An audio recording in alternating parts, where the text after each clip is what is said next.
चिड़िया, मुझे तुम्हें मारने और पकड़ने का कोई शौक नहीं। ये सब कुछ मैं अपने पापी पेट के लिए करता हूँ। यदि मैं ये कार्य नहीं करूँगा तो खाऊंगा क्या? शिकारी की यह बात सुन चिड़िया उसकी मजबूरी को समझ जाती है। हे शिकारी, तुम मुझे मत बेचो, तुम मेरा इलाज कर अपने साथ रखो, मैं तुम्हारी किस्मत को बदल दूंगी। ठीक है चिड़िया, मैं तुम्हें नहीं बेचूंगा, लेकिन क्या सच में तुम मेरी किस्मत को बदल सकती हो? हाँ शिकारी, मैं एकदम उचित कह रही हूँ, मेरी बात का विश्वास करो। ठीक है चिड़िया, तो फिर चलो मेरे साथ मेरे घर। फिर शिकारी उस चिड़िया को भी अपने साथ लेकर चला जाता है।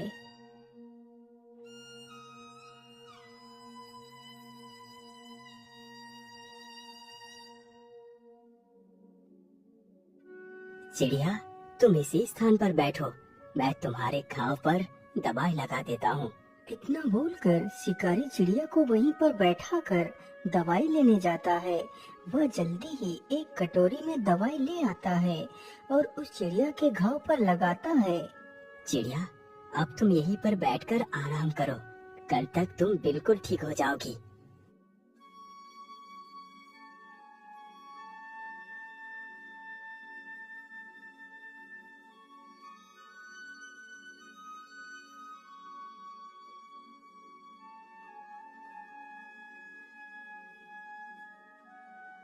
अरे वाह चिड़िया, तुम तो एकदम ठीक हो गई।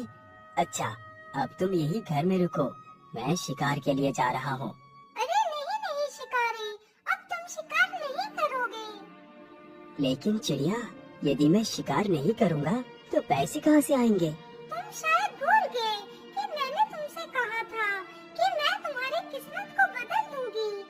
हाँ, मुझे याद है, लेकिन तुम करोगी क्या? शिकारी, तुम जाओ और बाजार से ऊन खरीद कर ले आओ। लेकिन चिड़िया, मेरे पास तो 1 रुपया है, इससे कितनी ऊन मिलेगी? अरे 1 रुपए में जितने भी ऊन मिले तुम बस ले आओ। अच्छा ठीक है चिड़िया, मैं ऊन लेने के लिए जा रहा हूँ। इतना बोलकर शिकारी वहाँ से चला जाता है। कुछ समय गुजरने के बाद वह ऊन के 4 गोले लेकर आ जाता है। चिड़िया ये लो, मैं ऊन ले आया हूँ। ठीक है, तुम इस ऊन को यहीं पर रख दो, मैं रात को इस ऊन का उपयोग करूँगी।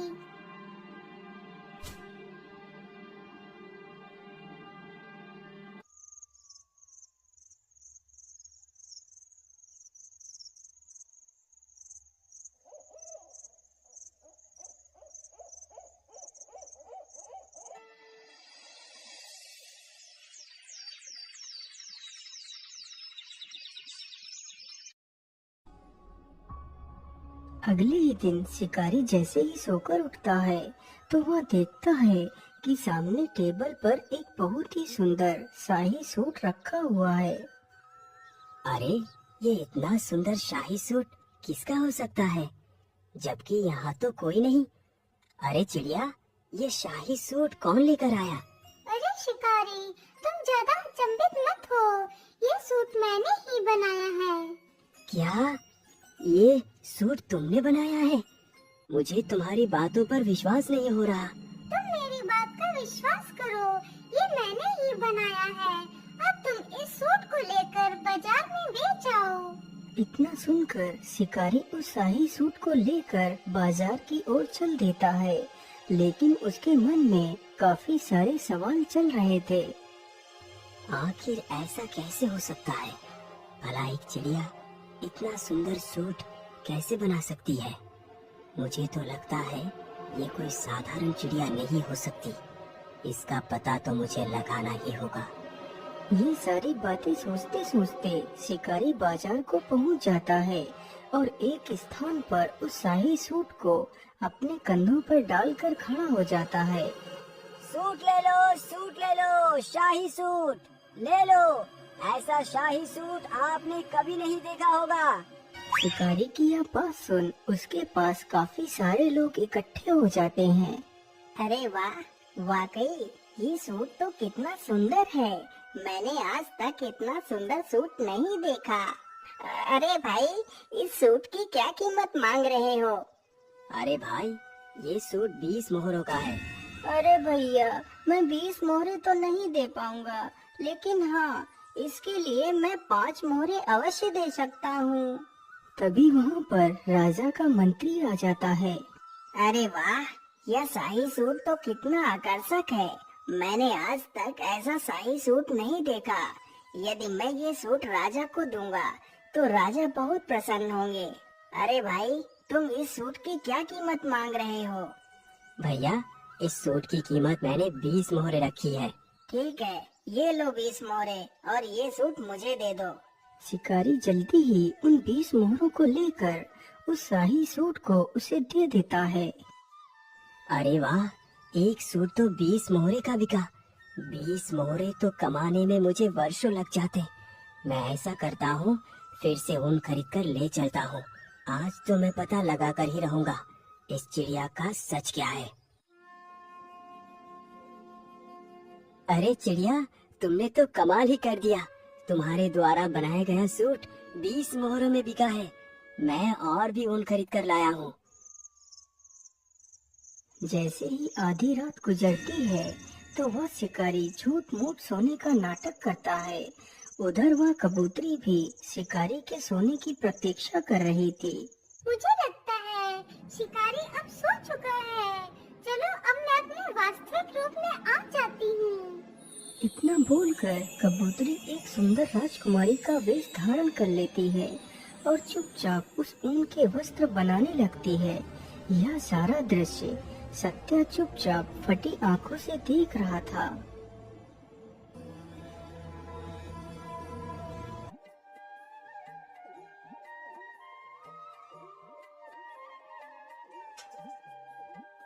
अगली सुबह राजकुमारी वापस से अपने उसी कबूतरी वेश में आ गई थी। अरे वाह कबूतरी, आज तो तुमने और भी ज्यादा सुंदर वस्त्र बनाए हैं। लेकिन इतनी सुंदर वस्त्र बनाना किसी आम पक्षी के बस की बात नहीं। आखिर कौन हो तुम जो इस कबूतरी के वेश में रह रही हो? मैं तुम्हारी वास्तविकता को जान गया हूँ। बताओ, तुम कौन हो? सत्या, मैं कोई कबूतरी नहीं हूँ। मैं कल्पराज की राजकुमारी कल्पना हूँ। यह बात कई वर्ष पहले की है। मेरे पिता राजा वीर प्रताप को कोई भी संतान नहीं थी। लेकिन महारानी जी, मैं ऐसा नहीं कर सकता। चाहे मेरी कोई संतान हो या ना हो, यदि ईश्वर मुझे निसंतान ही रखना चाहते हैं तो ये ही सही। लेकिन मैं दूसरा विवाह नहीं करूँगा। लेकिन महाराज, क्या आप अपने वंश को अपने तक ही सीमित रखना चाहते हैं? क्या आप नहीं चाहते कि आपका वंश आगे बढ़े? आखिर आपके बाद आपके राज्य को कौन संभालेगा? लेकिन महारानी जी, इसके लिए हम कोई न कोई उपाय अवश्य निकालेंगे। लेकिन मैं दूसरा विवाह नहीं करूँगा। हम आज ही उन पहाड़ी वाले बाबा के पास जाएंगे। मुझे पूर्ण विश्वास है कि वो हमारी मदद अवश्य करेंगे। इतना बोलकर राजा अपनी पत्नी के साथ रथ पर सवार होकर निकल पड़ता है।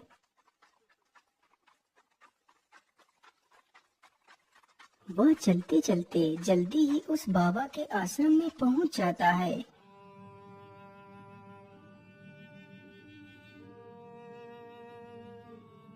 बाबा, मैं बड़े ही विचित्र संकट में आकर फंस गया हूँ।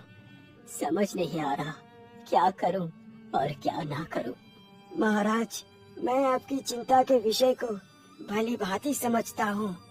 बाबा, यदि आप सब कुछ जानते हैं तो फिर बताइए, क्या मैं इसी प्रकार जीवन भर निसंतान रहूंगा? क्या मेरे भाग्य में कोई संतान नहीं है? महाराज, आप घबराइए नहीं। आपके भाग्य में संतान का सुख अवश्य लिखा है। लेकिन एक समस्या है। समस्या? लेकिन कैसी समस्या मुनिवर? आप मुझे उस समस्या को स्पष्ट रूप में बताइए। महाराज, तुम्हें एक पुत्री की प्राप्ति होगी, लेकिन तुम्हारी पुत्री जब तक पूरे 15 वर्ष की नहीं हो जाएगी तब तक अपने कदमों को जमीन पर नहीं रखेगी। यदि तुम्हारी पुत्री ने 15 वर्ष से पूर्व अपने कदमों को जमीन पर रख दिया तो बहुत बड़ी अनहोनी हो जाएगी। कैसे अनहोनी बाबा? मैं कुछ समझा नहीं। बेटा, ये मैं तुम्हें नहीं बता सकता। बस तुम्हें अपनी पुत्री को 15 वर्ष तक जमीन पर पैर रखने से रोकना है। ठीक है बाबा, मैं आपकी बात याद रखूंगा। एक वर्ष पश्चात रानी ने एक सुंदर सी पुत्री को जन्म दिया।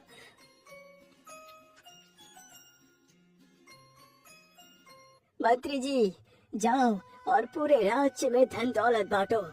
आज मेरे लिए सबसे बड़ा खुशी का दिन है। धीरे धीरे काफी वर्ष गुजर गए।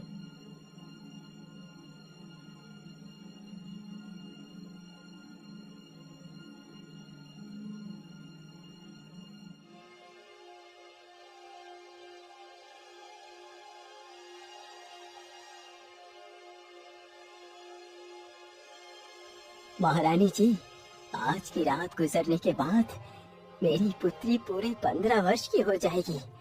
आज की रात जरा ध्यान से बिताना महारानी। हाँ महाराज, आज का ही दिन हमारे लिए शेष बचा है। इसके बाद हमारी पुत्री जमीन पर उतर पाएगी। आधी रात जैसे ही गुजरती है तो महारानी की भी आंख लग जाती है। तभी राजकुमारी को कुछ बुरे बुरे सपने दिखाई देते हैं। वह बिस्तर पर पड़े पड़े भयभीत हो जाती है और पलंग से नीचे गिर पड़ती है।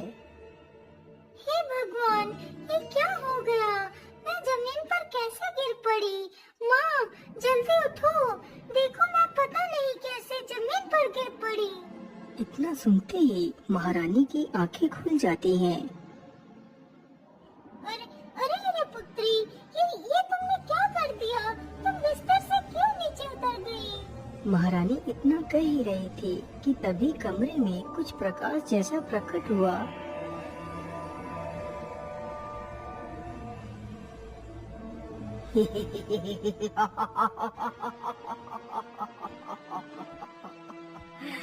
महारानी जी, मैं भूखा हूँ, मुझे मांस खिलाओ, नहीं तो मैं तुम्हारी बेटी को खा जाऊंगा। नहीं राक्षस, तुम ऐसा नहीं कर सकते। इतना कहते ही महारानी जमीन पर गिर पड़ती है और बेहोश हो जाती है। राक्षस, आप मुझे मत मारो, मुझ पर दया करो। अरे वाह, राजकुमारी तो कितनी सुंदर है। काश कि यह राजकुमारी मेरी पत्नी बनती तो कितना अच्छा होता। ठीक है, मैं तुम्हें नहीं मारूंगा, लेकिन तुम्हें मेरे साथ विवाह करना होगा। चलो मेरे साथ। इतना बोलकर राक्षस राजकुमारी का हाथ पकड़कर वहाँ से गायब हो जाता है और उसे अपनी गुफा में ले जाता है। राजकुमारी, यही मेरा घर है। आज से तुम यहाँ की मालकिन बनोगी। मैं तुम्हारे साथ विवाह करूँगा। नहीं राक्षस, मैं एक इंसान हूँ और तुम तो एक दैत्य हो। भला मैं तुम्हारे साथ विवाह कैसे कर सकती हूँ? मुझे जाने दो। नहीं राजकुमारी, तुम्हें यदि जीवित रहना है तो तुम्हें मेरे साथ विवाह करना ही पड़ेगा। अच्छा, अब मैं अपने रिश्तेदारों को न्योता देने के लिए जा रहा हूँ, तुम यहीं पर रुकना। लेकिन हाँ, यदि मैं तुम्हें यहाँ छोड़कर चला गया तो तुम यहाँ से कहीं भी भागकर जा सकती हो। इसलिए मैं तुम्हें एक पंछी बनाकर पिंजरे में बंद कर देता हूँ। फिर राक्षस राजकुमारी को एक कबूतरी बनाकर पिंजरे में बंद कर देता है और वहाँ से चला जाता है। हे भगवान, अब मैं क्या करूँ? यहाँ से कैसे निकलूँ? मैं इस पिंजरे को खोलने की कोशिश करती हूँ। हो सकता है पिंजरा खुल जाए। कबूतरी पिंजरे को खोलने का प्रयास करती है। कुछ देर प्रयास करने के पश्चात पिंजरा खुल जाता है और वह वहाँ से उड़ जाती है। लेकिन राजकुमारी, क्या तुम अपने वास्तविक रूप को धारण कर नहीं रह सकती? शिकारी भाई, मैं अपने वास्तविक रूप में सिर्फ कुछ क्षण के लिए ही रह सकती हूँ। एक दिन में सिर्फ एक बार ही मैं अपना वास्तविक रूप ले सकती हूँ, वो भी रात के 12 बजे के बाद। क्या तुम श्राप से मुक्त नहीं हो सकती? इसका जवाब तो पहाड़ी वाले बाबा ही दे सकते हैं। तो फिर ठीक है राजकुमारी, चलो मेरे साथ पहाड़ी वाले बाबा के पास, मैं तुम्हारी रक्षा करूँगा। इतना बोलकर वह दोनों बाबा से मिलने के लिए निकल पड़ते हैं।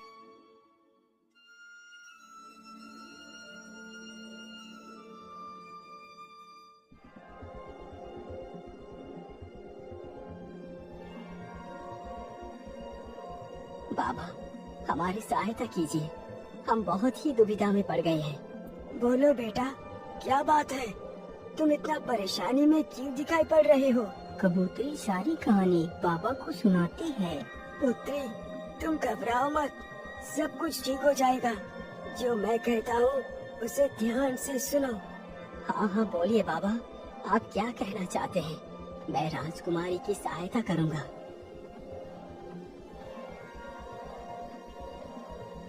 राजकुमारी, तुम्हें अपने वास्तविक रूप को प्राप्त करने के लिए उस नदी में स्नान करना होगा, तभी तुम अपने पिछले जन्म के श्राप से मुक्त हो पाओगी। आज अमावस्या है, तुम्हें उस नदी में रात 12 बजे स्नान करना है। सत्या, तुम भी राजकुमारी के रक्षण के लिए साथ ही जाओगे। राजकुमारी, अब वो समय आ चुका है। सत्य, तुम जल्दी से राजकुमारी को नदी पर लेकर जाओ। बाबा की यह बात सुनकर शिकारी राजकुमारी के साथ नदी के लिए निकल पड़ता है। वह दोनों जल्दी ही नदी पर पहुंच जाते हैं। सत्या, तुम यहीं पर रुको, मैं अभी नदी से स्नान करके आती हूँ। ठीक है राजकुमारी, तुम जाओ, मैं यहीं पर तुम्हारी प्रतीक्षा करता हूँ। इतना सुनकर कबूतरी जैसे ही नदी में स्नान करने के लिए आगे बढ़ती है।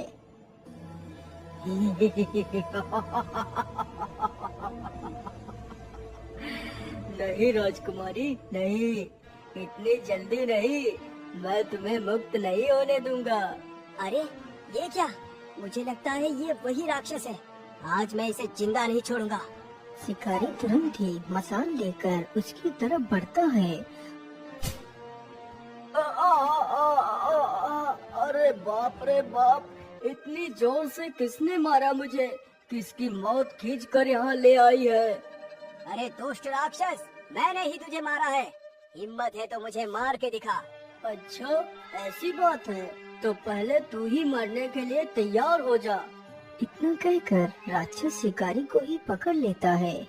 छोड़ दुष्ट राक्षस, आज मैं तुझे जिंदा नहीं छोड़ूंगा। तभी कबूतरी चुपके से नदी में डुबकी लगा जाती है।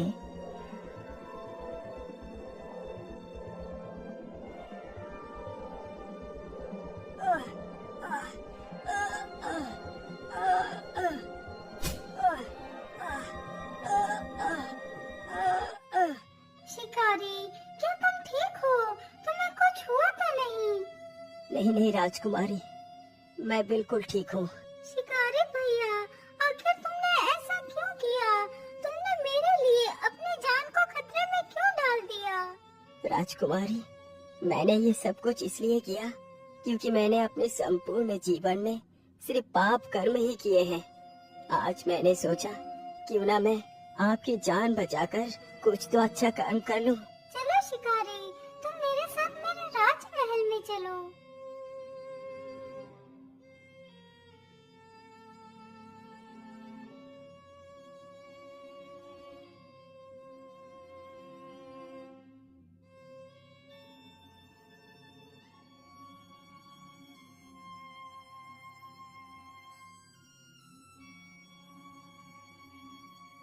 सत्या, आज तुमने मेरी पुत्री की जान बचाकर मुझ पर बहुत बड़ा उपकार किया है।